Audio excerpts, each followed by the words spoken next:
Papa John's Killer by Jabronis. It was an ordinary night. I was working at Papa John's Pizza. With such a big corporation, you'd expect nothing paranormal to happen to it. Boy, are you in for a surprise. From my personal experience, Papa John's is one of the most dangerous places to work at. Serial killers and paranormal activities occur nightly at this institution. Sad to say, it happened to me. I am a lone pizza worker. The picture you see is what I saw typed by itself on the computer screen. I was creeped out myself, and Anna was nowhere in sight. I tried to scream, but my vocal cords stayed frozen as if they were a block of ice in the Arctic Ocean. The number was 305-666-3323. The last 4 digits spelled dead on the phone, which freaked me out when I first saw it. Sad to say, it called my store. It was the freakiest 5-minute conversation I ever had in my month of working at Papa John's Pizza. It was also my last month, might I add. The picture attached to this story is one of pure evil. I was just minding my own business behind the cash register, and then BAM! It just started typing by itself on the order entry screen. I was both confused and terrified. Sadly, I was the last one in the store. It was closing time too. Anyways, I looked at the order. It confused me.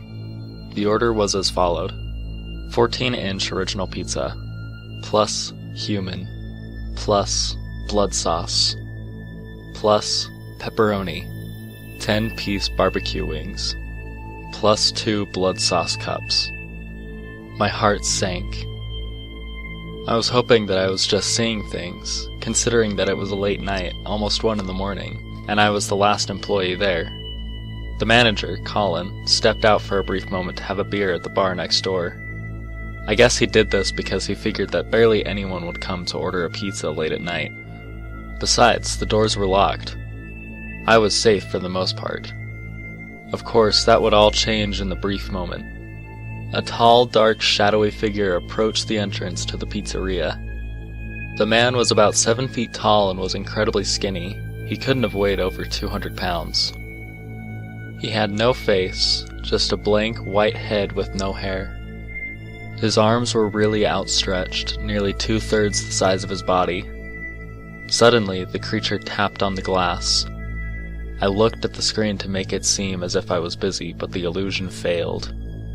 The computer screen said, "I'm here." Before cutting to black, the man stretched his arm over to reach the window next to the entrance.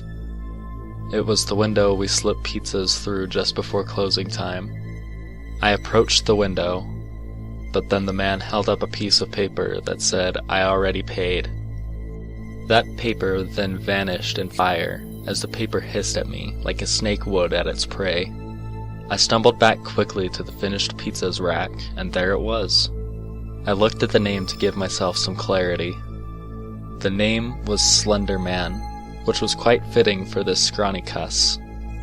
I picked up the 2 stacked boxes, wings on top of pizza, and hastily brought them out to the Slender Man.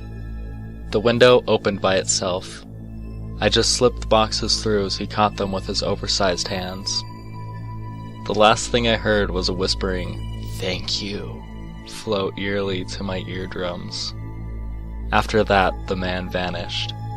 I stared at the Miami nightlife for the next 5 minutes before Colin came back into the store. He asked me why I was just staring into nothing. I told him that I was quitting the restaurant. I never saw Colin again. I asked the employees where Colin was about a month or so after the incident. They told me that he ran away to New Orleans because he was being stalked by a tall, skinny man in a suit. My heart sank. Then I took the human topping pizza and went home.